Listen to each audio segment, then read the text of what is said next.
Hey there, this is LA Bike Boy coming at you with a year in review of living without a car in Los Angeles. This wraps up my first year doing so in 2025. In this video, I'll share my findings for how much I spent, how safe it was, my favorite areas and trips when I didn't have my own car, as well as some little bike advocacy wins and future projects that I'm excited to see come online in the next year. So first off, spending. The monthly expenses for me was about $6,000 to $7,000 a month. Breaking that down a little bit, a small chunk of that was to some gym memberships I had, and a bigger chunk was to food. As you can see, the largest amount by far was to housing.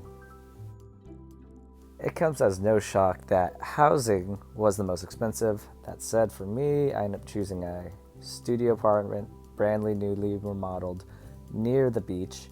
You can find things that are $500 or $600 cheaper, maybe even $1,000 cheaper if you're okay with roommates in other parts of Los Angeles. And in regards to the food, I definitely spend a little bit too much, a few $100s a month on my local coffee shop and buying some nicer food at the local farmers market. All that being said, I could probably reduce food expenses by $500 to $600 if I just ate at home every night and just didn't go out for coffee as often. The rest of my expenses, miscellaneous, a good chunk of that is actually traveling. A lot of that could go away if I just didn't travel as much, so that I could save another $800 to $1,000. Healthcare, I have to buy my own healthcare, so that's about a handful of hundreds of dollars a month. And though I'm known as LA Bike Boy, previously I did own a car, and I made a very smart financial decision to take out a 7-year loan on it. So I'm still paying off that loan for the foreseeable future. So if you wanted a range of how much it actually costs to live car-free in Los Angeles, it could be as low as about $2.6 thousand. I have a friend of mine who actually pays $1,300 for rent, as he shares with a couple of roommates. And you can ball out even higher depending on student loans, car loans, whatever loans you have to factor in. At least gives you a range of what living expenses in Los Angeles looks like from my experience and from some of my other friends' experience. And as a fun little aside, how much did I spend when I didn't want to take public transportation or bike? It was about $2,000 on Lyfts and Waymos a year. A couple times last year, I rented a car. Those 2 times ended up costing me about $500. And the total for public transportation, all said and done, was about $400 a year. And the vast majority of that was actually $20 a month I was spending on the bike share program. This is a program that's cool, that I think should get more funding. And the next question I'm sure everyone has, how safe is a car-free lifestyle? All right, so I'll read you the riot act. I did see 2 knives pulled. Fortunately, both incidents on public transportation and in the station areas were handled by LAPD without an incident. I did get into collision with a pedestrian in a protected bike lane where the pedestrian was fine, but I ended up skidding my knee and needed a few weeks to recover from the bruises. And not a huge incident, but I did have a couple kids late with myself and a friend try to brake check me, and I think they were trying to start a fight. All said and done, would I have been safer in those situations in a car? A lot of the data doesn't seem to suggest that, and given some of the videos I had seen in the past year from car drivers in Los Angeles, yeah, I think I'm going to be sticking with a car-free lifestyle for a while. Making the rounds on social media shows a Freightliner slamming into several vehicles on the 10 freeway Tuesday afternoon, just after 1 o'clock.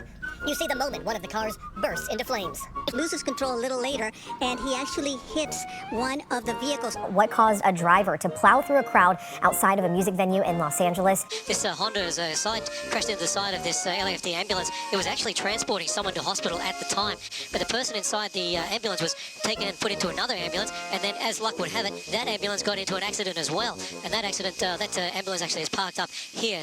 Thank God I wasn't driving. In terms of the activities and spots I hit up without a car, so many great ones.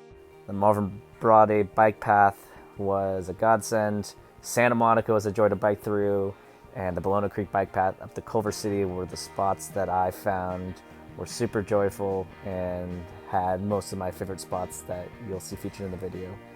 You also see some ciclovia A little teasers of other parts that could look as good as these sections of protected bikeway. But for now, it's forward work for the advocacy work to make those paths better.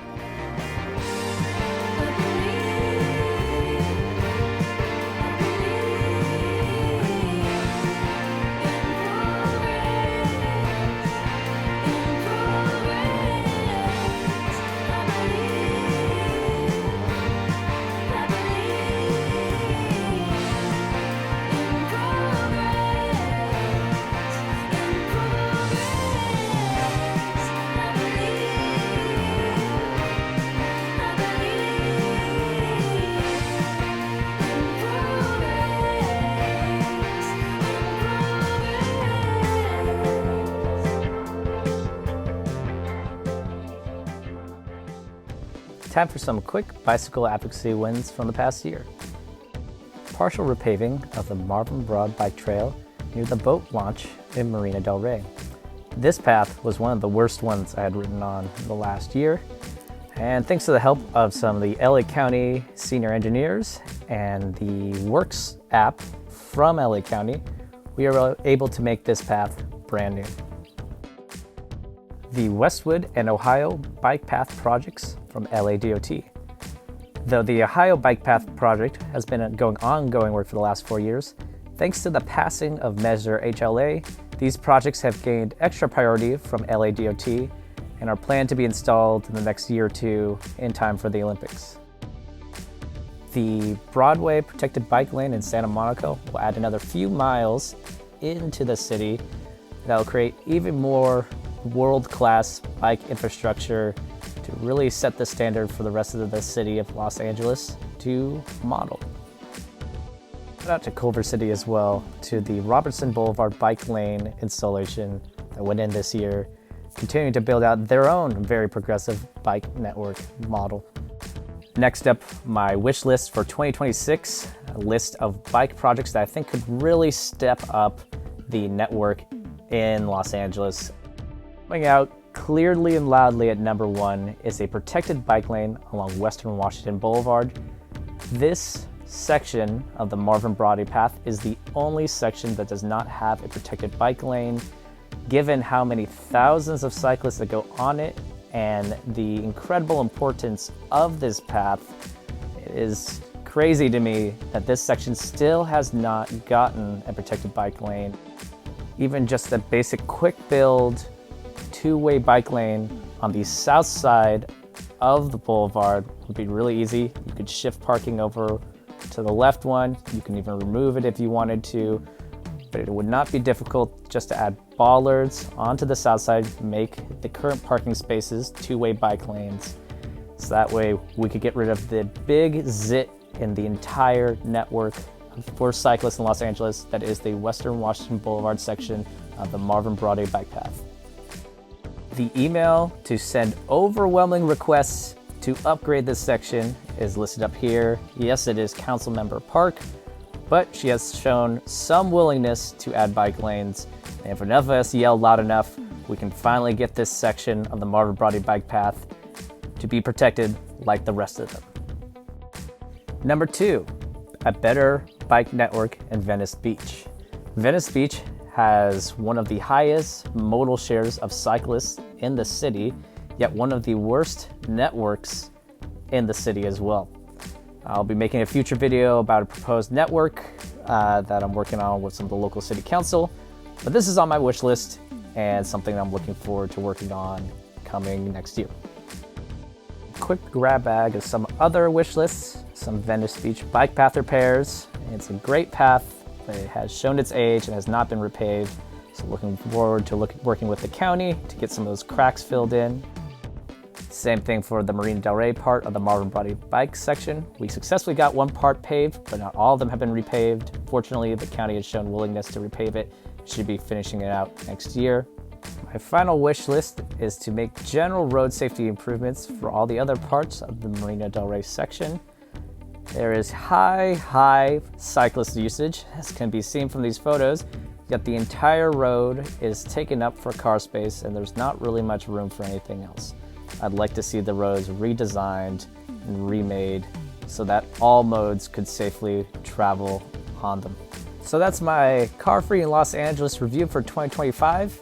How much I saved, what the expenses looked like, how safe it was, what were some places I enjoyed going to, what were some wins, and what do I think can be improved for next year so that when I make this video again, it's even more positive. Thanks for watching. If you want to learn more and get involved in this sort of advocacy, be sure to check out Car Independent Los Angeles and Streets for All to learn more.